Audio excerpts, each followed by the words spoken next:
Esto se supone que va a ser un blog, pero no lo sé. Blog leyendo Reinas de Leyenda de Cristina Morató, perdón.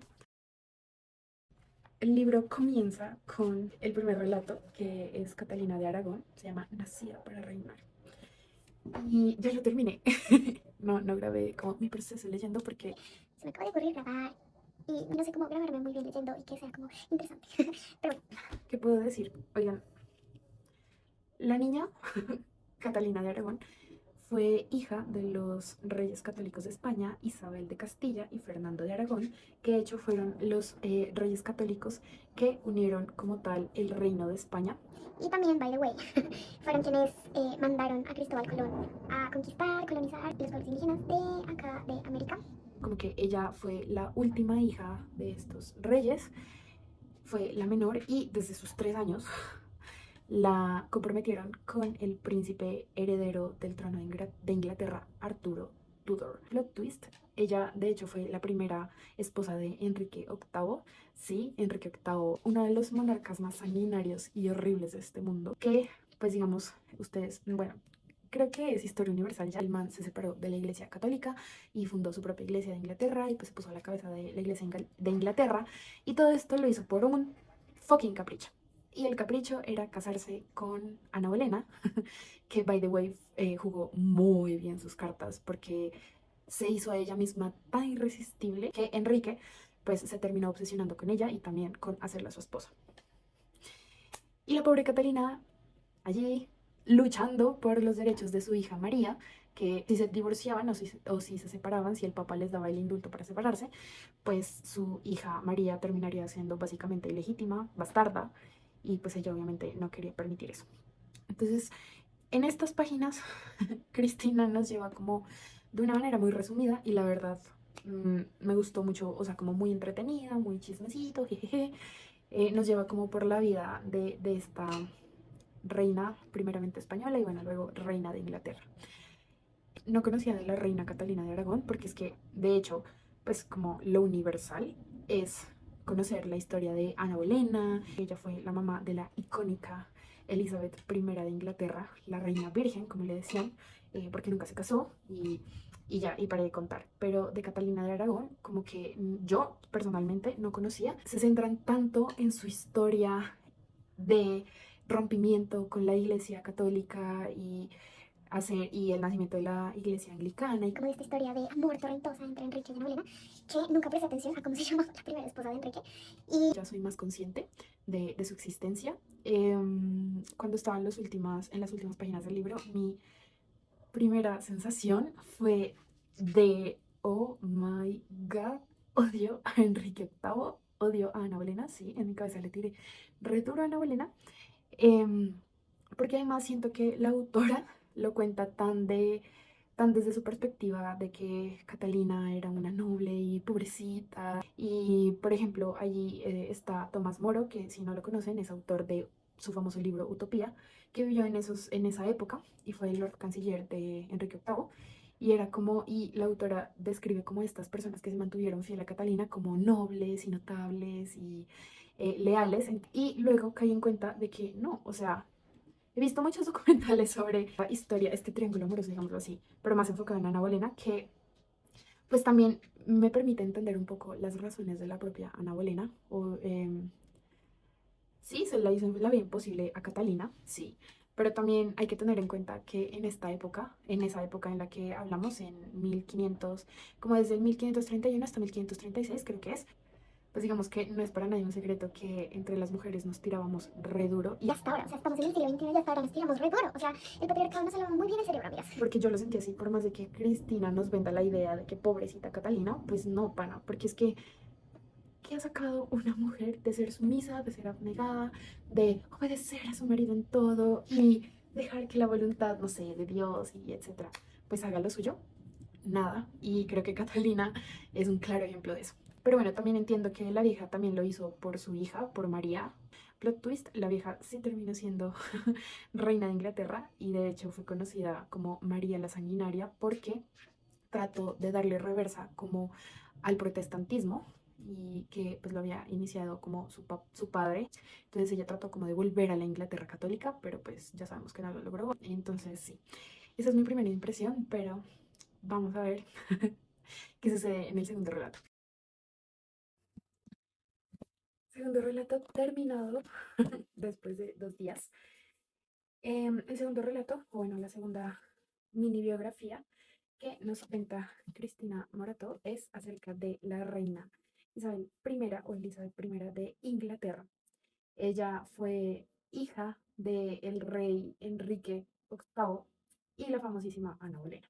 Tras una infancia y juventud un poco dura, porque pues digamos que su madre fue ejecutada por su mismo padre, luego tuvo que vivir como alejada de la corte, alejada también de las esposas de su padre. Antes de ser reina estuvo precedida por su hermano, o bueno, medio hermano, Eduardo VI, quien sería el único hijo varón del rey Enrique VIII.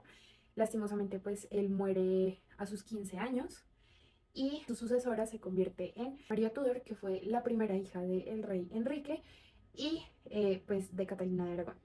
Sí, como siempre, en la historia, los hijos varones tienen predominancia y son más queridos que las hijas mujeres. Porque quien tenía que reinar era María Tudor, la hermana pues de Elizabeth y de Eduardo o Edward VI. María rápidamente se convierte en una reina sanguinaria, terriblemente sanguinaria, porque ella era católica. Tomó represalias tremendas contra los protestantes en su afán y en su obsesión por volver a Inglaterra católica. ¿Qué hizo Elizabeth en esta época en que su hermana reinó?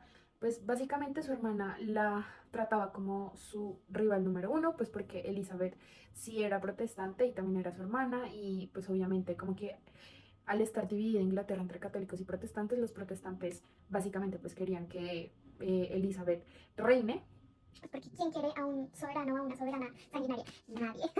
Isabel, o lo que nos cuenta Cristina, es que Isabel respetaba mucho como a, a los soberanos, a las soberanas, como ella creía de verdad que la persona que estaba sentada en el trono era designada por Dios. Entonces era como su hermana y quién era ella para derrocar o maquinar para su derrocamiento. Pues María accede al poder como digamos que en esa época, para esa época ya era mayor, entonces no duró mucho su reinado. Además se dice que tuvo cáncer. Y bueno, el caso es que cuando María está en su lecho de muerte, le dice a Isabel que pues claramente ella es su sucesora porque no tuvo hijos y le pide que por favor ella siga como con esta cruzada católica en Inglaterra. A lo que Isabel, pues obviamente astutamente, inteligentemente, Le dijo que sí, pues para garantizar su sucesión, para que, no sé, su hermana en último momento diga como, ay, no, no le voy a nombrar sucesora porque es una protestante, lo que sea. Entonces ella muy sabiamente dice que sí, que no se preocupe, que ella va a seguir con su legado y María muere.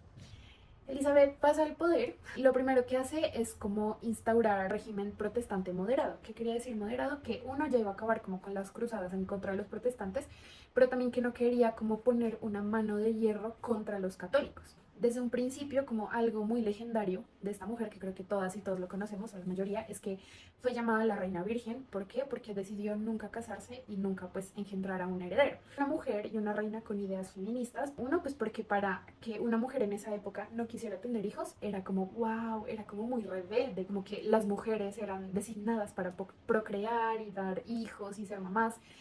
Pero también ella sabía que si ella se casaba con alguien, ella perdería el control de su reino y ella no quería estar, o bueno, eso es lo que yo supongo, ¿no? Porque Cristina no lo dice allí, pero yo supongo que ella no quería quedar como bajo el poder de un hombre y que todas sus decisiones sean cuestionadas, pero pues en estas jerarquías patriarcales, obviamente el rey está por encima de la reina. Básicamente, pues ella nunca tuvo hijos, nunca tuvo descendencia, en su vida se le conocieron como amantes, pero los dos más sonados eran este man Dudley y el hijastro de él, que fue el duque de Essex. Cristina Maratón nos cuenta que era tantos los celos que ella tenía como de la belleza de las mujeres que nunca en su corte admitió mujeres.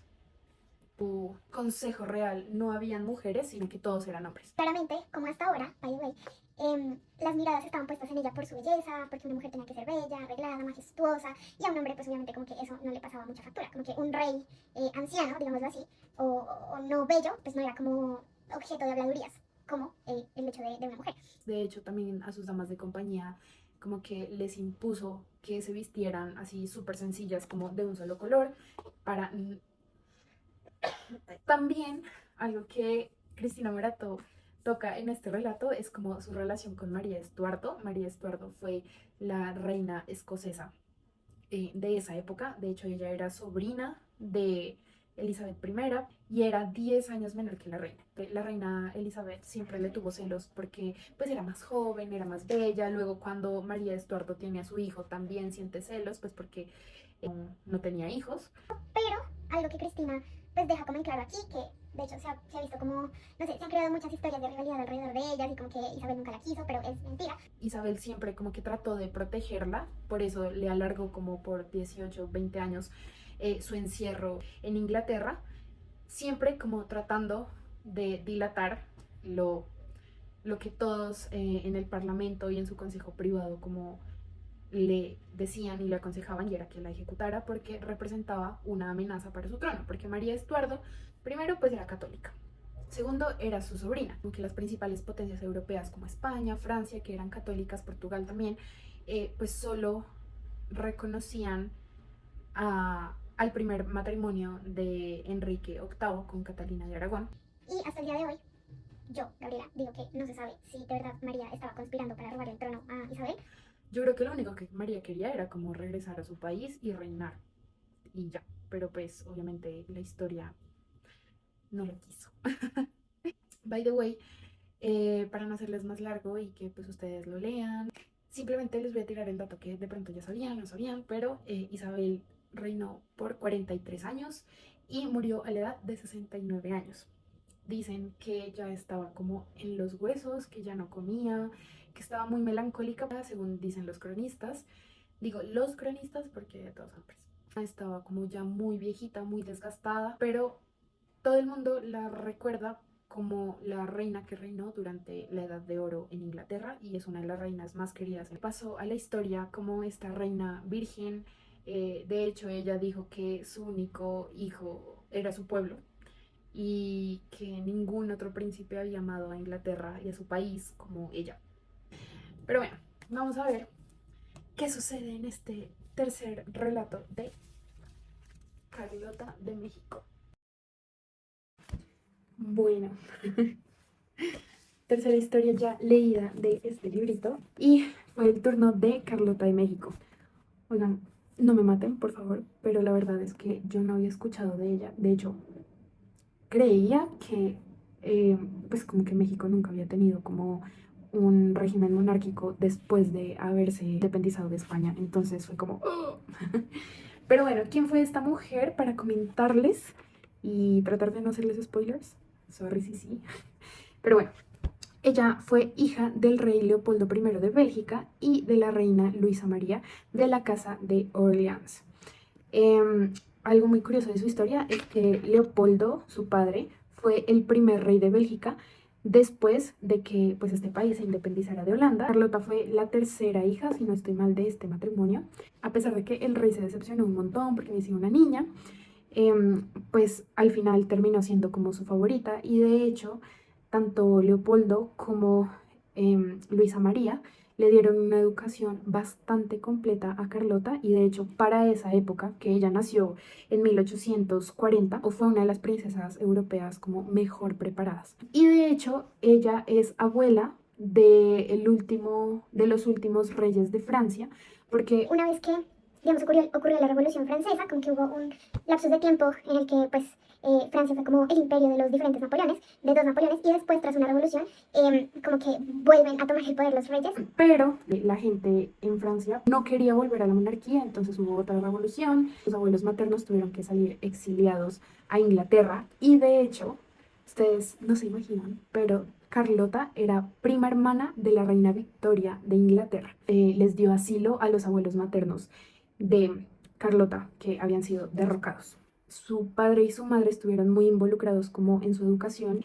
Entonces su padre siempre quiso como que ella se casara con alguien pues que pudiera heredar un trono para que ella también pues tuviera el poder. A la edad de 17 años pues Carlota se casa. Se casa con el hermano menor del emperador de Austria, Francisco José, que se casó pues con Sisi, que es súper famosa Sisi. Pues se casa con Maximiliano de Habsburgo. Ella estaba matadísima por este hombre, o sea, de verdad lo amaba un montón. En esa época los Habsburgo estaban ubicados en Italia, como tenían colonizado una parte de Italia, entonces lo nombró gobernador a Maximiliano de una de esas partes y como que por un breve periodo de tiempo reinaron allí. Luego hubo muchísimos conflictos entre los franceses, como que los franceses querían hacerse con Italia, entonces tuvieron que salir. Mientras ellos estaban como viviendo en Miramar, que es un castillo en una de las costas de Italia, es que llegan las noticias de que lo quieren coronado como emperador de México.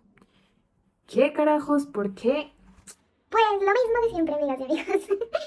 La iglesia y la religión. México estaba como el gobierno de Benito Juárez, el famosísimo Benito Juárez, pero él declaró como la libertad de cultos, le incautó como muchas vainas a la Iglesia Católica, muchos bienes, pues para enriquecer también el país estaba endeudadísimo, entonces él también dijo como no vamos a pagar la deuda a los países europeos pues porque no hay plata, y obviamente eso a la Iglesia Católica y a los franceses no les gustaba. Entonces uno, pues Napoleón III quería como hincar sus dientes en México, porque sabemos que este imperio de los Napoleones quería y quería y quería más y más y más territorios.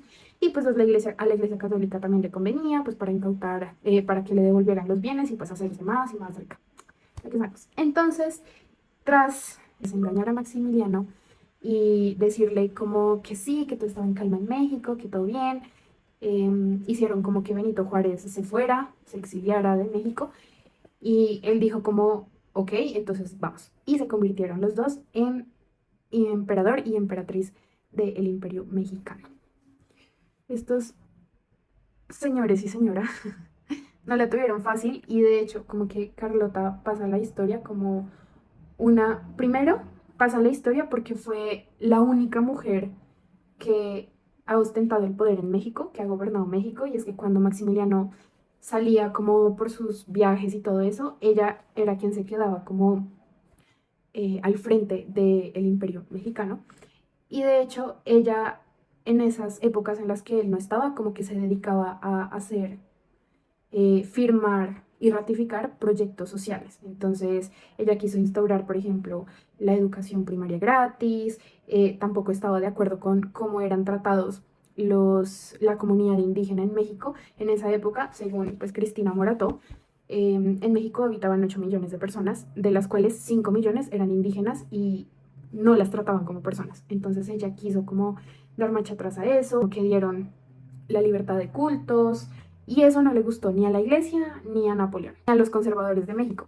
Entonces como que todo el mundo les empezó a dar la espalda. Y otra de las cosas por las que Carlota pasa la historia es por su locura desde más o menos sus 28 años, porque pues como que ella sentía que todo el mundo la iba a atacar, que le iban a envenenar. Ya vivió 80 y pico de años y desde más o menos sus 24, sus 25, lastimosamente ella empieza a sufrir delirios muy frecuentemente. Es muy triste su final y la verdad ha sido como todo un descubrimiento leer de ella, pues siento que también fue víctima de hombres que decidieron su destino. La historia nos sigue diciendo que ser mujer era muy heavy y pues reinar en un mundo de hombres también.